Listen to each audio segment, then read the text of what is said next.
Let me move on to AUKUS, because that is such an important decision. The AUKUS announcement, which of course puts one of the British primes, BAE, in an extraordinarily good position with the AUKUS submarine happening. But it's not just the subs build, is it? It's also Pillar 2, and again, that's all about high tech.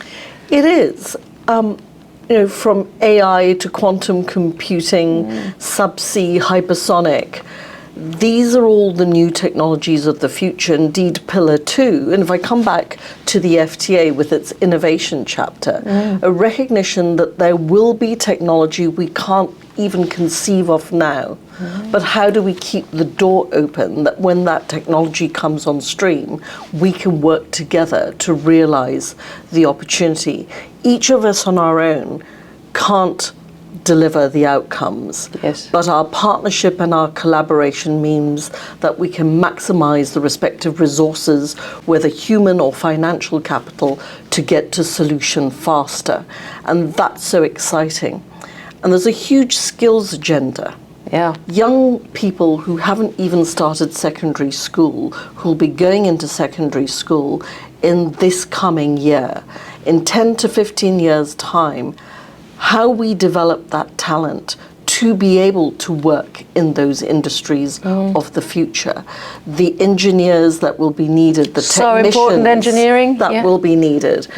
And that is a whole front where Britain and Australia, and of course our American friends with regard to AUKUS, how do we develop that talent together? How do we share learning and knowledge? And really important, I think, to get the national mindset, certainly in this country, and I think also in Britain, in terms of investment around the importance of defence as being about national security and also about dual use in terms of the innovation and tech side. So, absolutely about national security, but it is about new industry. It's about new capability and the crossover into other applications of that technology, the civil side of it. The gift of AUKUS will be to create a whole new capability that Australia has that won't just be limited to defence, but how AI, other technologies cross over into other applications. I remember it's one of the discussions during the FTA was around tariffs on vehicles. Yes. And when Australia introduced some of the higher tariffs to protect a car industry that you no longer have, the lesson from that is actually in evolving technology so that you keep and grow and bring in new industries. I think that's one of the legacies that AUKUS will leave. Exactly, and that's an opportunity that once more energy transition gives us once again with the rise of EVs and all sorts of other value adds, and our critical minerals industry, which I know Britain is very interested in as well. So there's so much of matching that one can think about. When our Minister for the Indo-Pacific, Anne-Marie Trevelyan, was over here a few months ago, she signed a letter of intent with Madeleine King on critical minerals.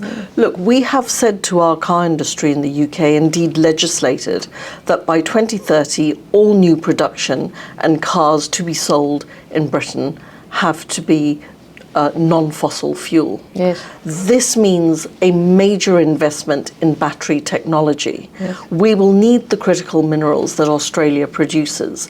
The partnerships, the R&D opportunity that opens up for your mining industry with the UK, for British car manufacturers, and the requirements that we will need. Jaguar Land Rover have just announced that they are going to build their own battery factory in the UK. They will need a supply chain into that. Australia can be part of that. Nissan is building its own car battery facility up in the northeast of England. They will need their supply chain. Australia needs to be that. We have an economic security interest in working together on these fronts. So an awful lot of collaboration, Vicki. There's a bit bit of friendly rivalry as well, especially coming up a little bit later in the year? Well, the Ashes Test, both the men's and women's series, is about to begin. When I'm in the UK, I'll be going to the first men's test at Edgbaston. I'm really looking forward to that. But of course, you know, Australia with New Zealand will be hosting the FIFA Women's World Cup, and I know that we will be using the opportunity to do some business networking events, some women in leadership events, and of course enjoying a fantastic World Cup. Yeah. Have you got the money on your Lionesses, or you're a bit worried about our lot? Do you know, you have the most amazing captain in Sam Kerr, who obviously plays and is the captain of Chelsea. So she pursues her professional career in the UK, but she's quite phenomenal, and she is a goal-scoring machine. We know that we won't be in the final together, because at some point we might be competing for a place in the final. All I would say is that I hope it's either Australia or England in the final, and whichever one of our two teams makes the final, that we win. How very diplomatic of you, High Commissioner. Now, just you mentioned briefly there the sports economy.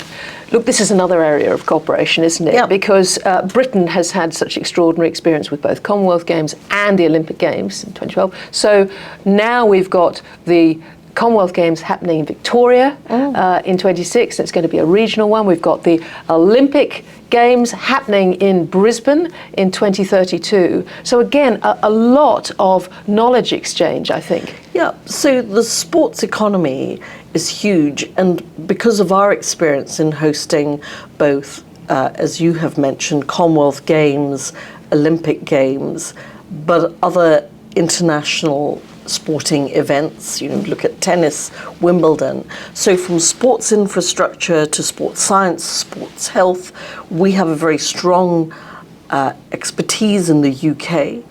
We follow these events around the world, how we can share that knowledge and experience. We have businesses who want to be part of delivery of these events. Likewise, Australia is developing its own capability in those fronts. Our companies are looking at how they can collaborate together to pursue global business. I was in Brisbane last week, and I was at their launch event for civil society community and other stakeholders in the Brisbane and broader Queensland region on the opportunities for 2032. We've already had a sports mission out here. There's sports tech. We're doing things in Victoria with the government down there. So there is a lot to sustain our engagement just on sports at every level. Yeah. Now, looking at the build, I mean, whether you talk about energy transition, Olympics, infrastructure, defence, it's a massive build, a massive skills ask. And I just wanted to talk to you about the other element here. We've got the voice that you brought up before happening, and the involvement of Indigenous procurement in so much of this stuff. And I think that's something that perhaps our members, you know, would be, and I think we're going to be working together to pull our members into a greater understanding of how that works with some of these very big contracts now. No, this opportunity is for everybody. And I'm certainly keen, and I've challenged Austrade, can we please take the first all-Indigenous business delegation to the UK? And one of the things I've sort of spotted, a lot of Indigenous founded and owned businesses in the food and beverage sector, the values that come behind their brand about the provenance from land and country, sustainability. British consumers and retailers have been at the forefront of global trends. So if you look at fair trade, it was our supermarkets with their huge purchase power that began to do things like stop buying palm oil that is not from sustainable plantations. I think they will be really interested in Indigenous-owned food products and beverages. I think there will be a great niche to tap into with supermarket chains like Waitrose or Sainsbury's. Targeting an offer like that, exposing their buyers to the Australian Indigenous offer. You could take that into clothing as well. I think there's a sort of provenance of their brands that will really land well in the UK. It's going to be such a fascinating year this year. It's your last full year. I wanted to ask a bit about you personally, because, I mean, you're very unusual as a British High Commissioner. You didn't start life, I don't think, in the UK. What was your story to get to where you are now, and how do you see your legacy here? Do you know, I think my journey is a reflection of the country that I'm very proud to represent. It is a country that welcomed my family as immigrants, but every opportunity to realise your potential was there. And that was partly behind my press club speech, to dispel this myth of a very Anglo-Saxon Britain. That's not to say that it isn't an Anglo-Saxon country, but it is far richer, far more vibrant, far more open and cosmopolitan, where genuinely, through our education system, through your own ambition and potential, you can realise, you know, the most senior officers. I'm but a humble High Commissioner. You mentioned our Prime Minister.